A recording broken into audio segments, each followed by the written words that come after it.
My husband demanded a paternity test when our daughter was born because she has red hair and neither of us do. Test proved she's his. He never apologized. I just found out why he was so paranoid. He has another family in another state with 2 kids. He accused me of cheating to cover up the fact that he's been living a double life for 6 years. I'm 32, my husband Michael is 35, and we have a 3-year-old daughter named Sophia. When Sophia was born, she had this shock of bright red hair. Like, proper ginger, copper-colored hair. Neither Michael nor I have red hair. I'm brunette, he's got dark blonde hair. Both our families are pretty much brunettes and blondes as far back as anyone can remember. The moment the nurses put Sophia in Michael's arms, I saw his face change. He didn't say anything right then, but I could see it. The doubt, the suspicion. I was so high on painkillers and exhausted from labor that I didn't fully process it until later. 2 days after we got home from the hospital, Michael sat me down and said he wanted a paternity test. Just like that. No build-up, no gentle conversation. He looked me dead in the eye and said, I need to know she's mine. I was destroyed. We'd been together for 8 years, married for 5. I'd never so much as looked at another man. I started crying and asked him how he could even think that. He just kept saying, explain the red hair then, over and over. I tried to tell him that recessive genes are a thing, that red hair can skip generations, that his great-grandmother on his mom's side had red hair. His mom had shown me pictures. He wasn't hearing it. He insisted on the test. Said if I had nothing to hide, I shouldn't have a problem with it. The thing is, I didn't have anything to hide, but the fact that he was asking felt like he'd stabbed me in the chest. This was supposed to be the happiest time of our lives, and instead my husband was accusing me of cheating and lying about our daughter's paternity. I agreed to the test because what choice did I have? If I refused, he'd hold it against me forever. So we did the test when Sophia was 3 weeks old. The results came back 2 weeks later, 99.99% probability that Michael was her biological father. You know what he said when we got those results? Good. Okay, good. That was it. No apology. No, I'm sorry I doubted you. No acknowledgement of how much he'd hurt me. He just nodded, folded up the paper, and went back to acting like everything was normal. I tried to bring it up a few times in the months after, told him how much it hurt that he thought I'd cheat on him. He'd just brush it off saying he had to be sure, that any man would want to be sure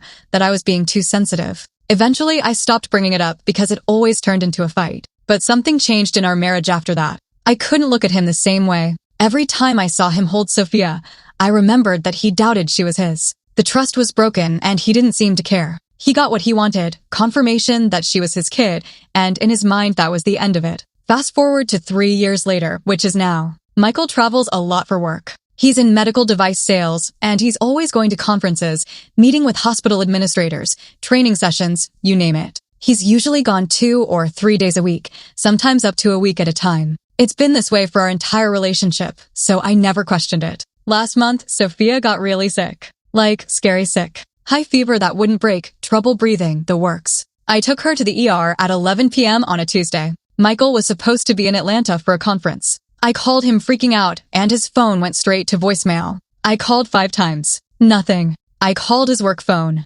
Nothing. I even called the hotel where he said he was staying, and they told me no one by his name was registered there. I figured maybe he'd given me the wrong hotel name, so I left messages everywhere I could think of and focused on Sophia. She ended up being okay. It was a bad respiratory infection, but they got her stabilized. By 3 a.m. we were back home, and she was sleeping. Michael finally called me back at 7 a.m. He said his phone had died and he'd forgotten his charger. He said he'd driven back immediately when he got my messages and would be home in 4 hours. Here's the thing though. Atlanta is a 6-hour drive from where we live. If he'd left at 7 a.m. when he called me, he shouldn't have been home until 1 p.m. at the earliest. He walked through the door at 10:30 a.m. When I pointed this out, he said he'd actually been in Charlotte, not Atlanta, because the conference location had changed last minute. Okay, fine. Charlotte is about 3.5 hours away, so the timing made more sense. But it was weird because he'd specifically told me Atlanta multiple times before he left. I let it go because I was exhausted and Sophia needed me.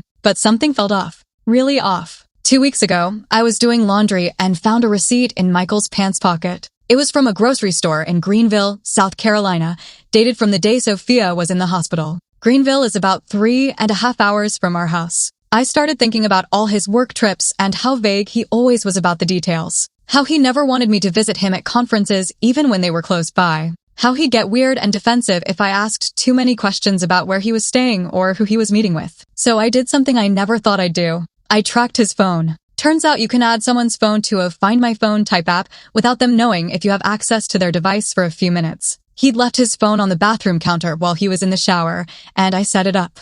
I'm not proud of this, but I needed to know. The next time he said he was going to a conference, this time supposedly in Nashville. I watched his location. He didn't go to Nashville. He went to Greenville. And he stayed there for 3 days at a residential address, not a hotel. I did some digging. I looked up the address on Google Maps and did a property record search. The house was owned by a woman named Rebecca Thompson. I found her Facebook, which was public. And there, on her page, were dozens of photos of her with Michael, with 2 kids who looked exactly like him. A boy who looked about 7 and a girl who looked about 2. The photos went back 6 years. 6 years. The boy was born before Sophia. The girl was born a year after Sophia. Michael has another family, a whole other wife and 2 other kids. He's been living a double life this entire time. I sat in my car in a parking lot looking at these photos for over an hour. There were birthday parties, Christmas mornings, beach vacations, school events. Michael was in so many of them, smiling, holding these kids, kissing this woman. Like a completely normal, happy family. Our entire marriage is a lie. I finally understood why he was so paranoid about Sophia's paternity. He was projecting. He was living this massive lie, so of course he assumed I was lying too. He probably figured if he could maintain a whole secret family, maybe I could be hiding something too. I confronted him last night, showed him the photos, showed him the location tracking, laid it all out. He went completely white. Tried to deny it at first, said those were just old friends, then said it was complicated, then finally admitted the truth when I told him I'd already called Rebecca. Yeah, I called her. She had no idea about me and Sophia. None. Michael told her he traveled for work too. Told her he had to spend half his time doing trainings and site visits. She thought she was his only wife. She thought her kids were his only kids. Michael started crying. Actually crying. Saying he never meant for this to happen, that he loves both families, that he's been trying to figure out how to handle it for years. He said he wanted to tell me, but didn't know how. He said he didn't know who he was anymore. I asked him if the red hair thing was really about him cheating. He admitted that Rebecca's oldest son has red hair too,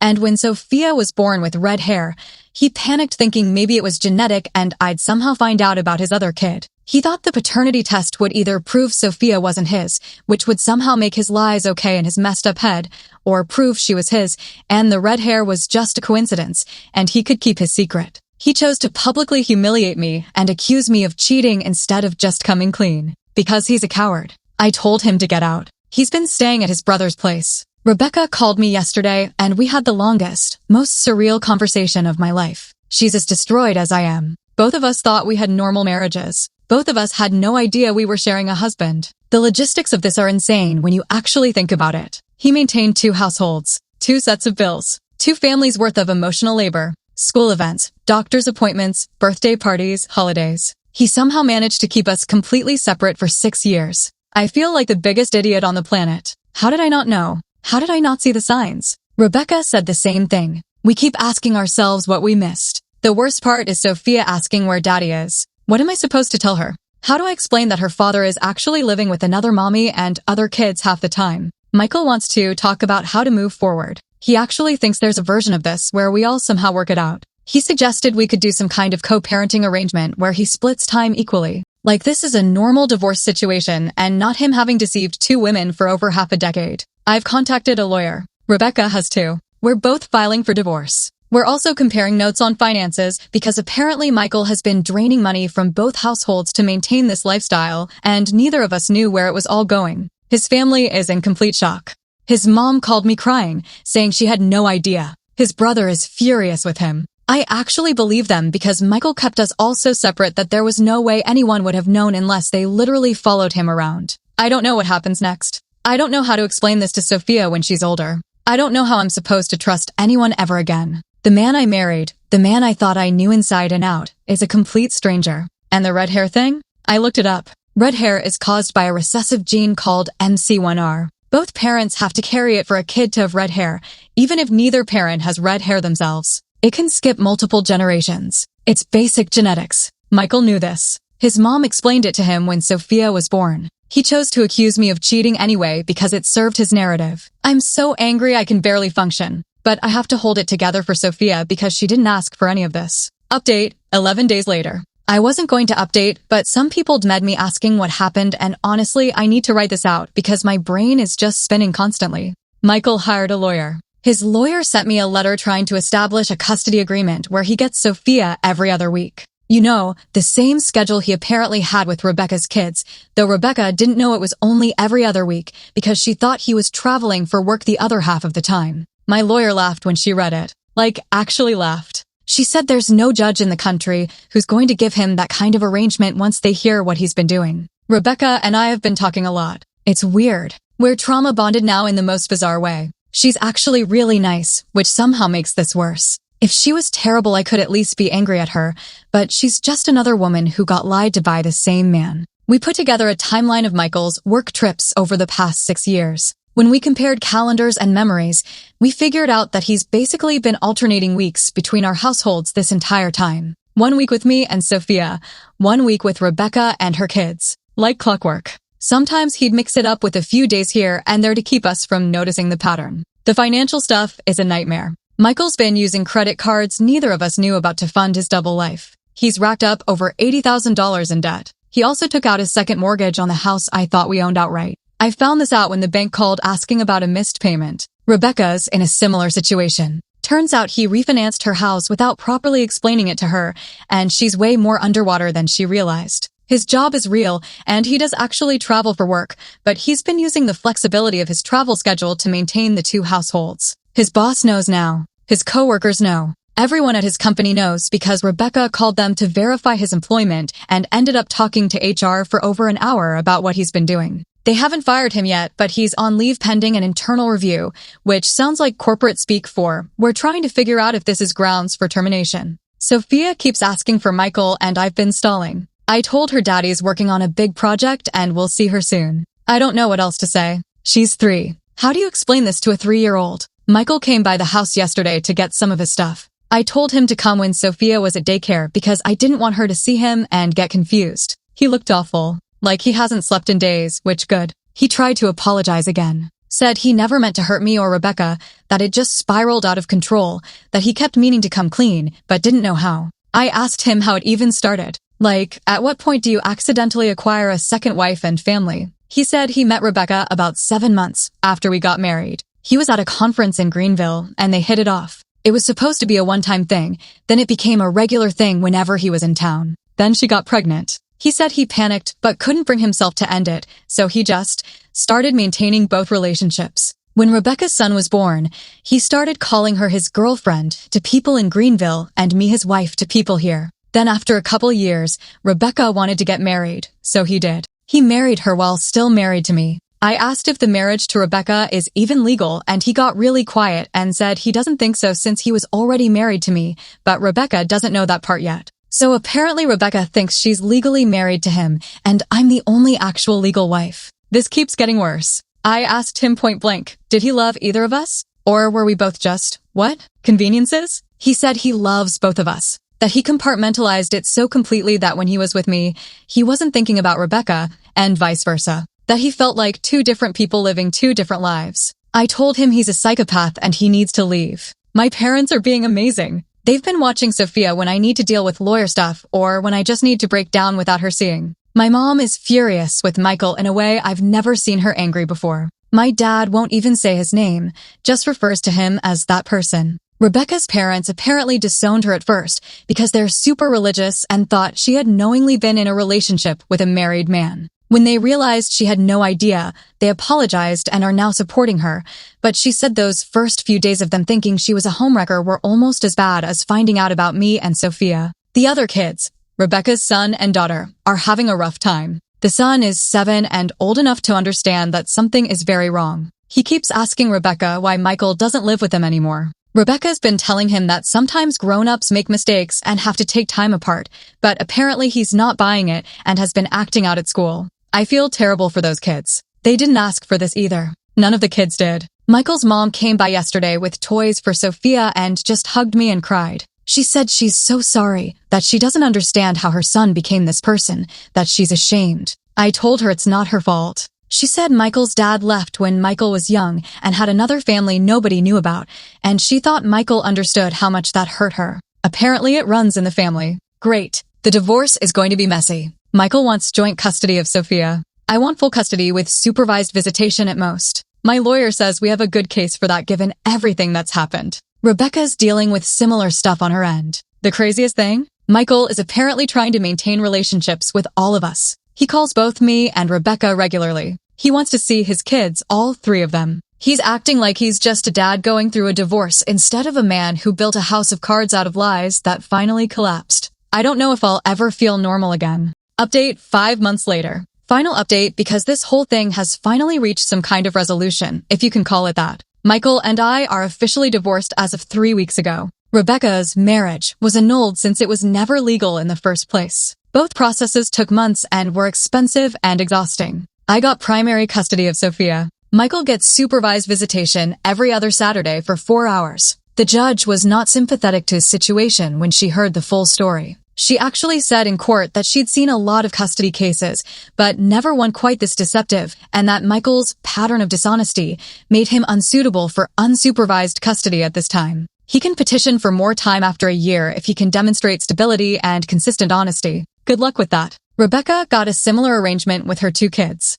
The financial stuff is still being sorted out, but basically Michael destroyed both households financially. The debt he racked up is his responsibility, but untangling what money went where is taking forever. I had to sell the house because of the second mortgage he took out. I'm renting now. Rebecca had to sell her house too. We're both basically starting over financially. Michael moved back in with his mom, which is both pathetic and fitting. He's still working the same job somehow. They didn't fire him, but he's been demoted and isn't traveling anymore. He's doing inside sales from an office, which honestly is probably for the best because God knows what would happen if they let him travel again. Here's the really weird part. Michael has been trying to get both Rebecca and me to agree to let him have all 3 kids together for visits. He wants Sophia and Rebecca's kids to know each other as siblings. Rebecca and I talked about it. Yes, we still talk regularly. This whole thing bonded us in the weirdest way, and we both said absolutely not. Those kids don't need the confusion of trying to understand why daddy has kids with 2 different mommies. Maybe when they're older and can actually process the situation, but not now. Michael was upset about this. Said we're keeping the siblings apart and that it's not fair to the kids. The level of delusion is stunning. Sophia is doing okay, all things considered. She's adjusted to only seeing Michael twice a month. She asks about him less now. My parents have really stepped up and my dad has become her primary father figure, which is both sweet and heartbreaking. I started seeing someone new. It's very casual and very early, but he knows the whole story and hasn't run away screaming, so that's something. I told Sophia that mommy's friend comes to visit sometimes and she's been fine with it. I'm not rushing anything though. Trust is hard now. Rebecca is doing better too. She started dating someone she knew from high school who moved back to the area. She seems happy. We actually met up for coffee a few weeks ago, just the 2 of us, and it's surreal how normal it felt. We've decided to stay in each other's lives, at least for now. We're the only 2 people who really understand what we went through. Michael's mom apologized to both of us about a dozen more times. She's been great with Sophia and she sends Rebecca's kids birthday presents. She's trying to maintain relationships with all 3 grandkids, which I think is nice. None of this is her fault. The red hair thing still makes me angry every time I think about it. Michael put me through hell, accused me of cheating, demanded a paternity test, and humiliated me, all to cover up the fact that he was the one lying and cheating and maintaining an entire secret family. The projection was unreal. Sophia's hair is even redder now, by the way. Bright copper curls. She's gorgeous. Sometimes I look at her and think about how Michael tried to use her hair color as an excuse to accuse me of infidelity, when really, he just didn't understand basic genetics. Or he did understand and just needed a cover story for why he was being paranoid. I don't think I'll ever fully understand how Michael pulled this off for 6 years. Rebecca and I have talked about it so many times. How did he keep track of 2 lives? How did he never slip up? How did he manage the logistics? The answer seems to be that he's a very good liar who compartmentalized so completely that he probably believed his own lies half the time. Someone asked in my DMs if I ever suspected anything. Honestly, no, I didn't. He was a good husband when he was home. Attentive, loving, present. That's what makes it so crazy. He wasn't neglectful or distant. He was just gone half the time, which I'd accepted as normal because of his job. Rebecca said the same thing. He was a good partner when he was there. He was just only there half the time, and we both thought we knew where he was during the other half. I don't have some satisfying conclusion where I'm completely healed and moved on. I'm still angry. I'm still hurt. I still have days where I can't believe this happened to me, but I'm functional. Sophia's happy. We're building a new life. And I will never, ever ignore a red flag again. Though honestly, I don't know what the red flags were in this situation. That's what's so messed up about it. There weren't really any. Just a man who was really, really good at lying and a job that gave him the perfect cover story. Rebecca said something to me a few weeks ago that stuck with me. She said, we didn't fail to see the signs. There's just no preparing for someone to be that fundamentally deceptive. And she's right. You can't protect yourself against someone who's willing to build an entire fake life. So that's where things are now. Divorced, co-parenting with a liar, bonded with my husband's other wife, and trying to figure out how to trust people again. Life is weird.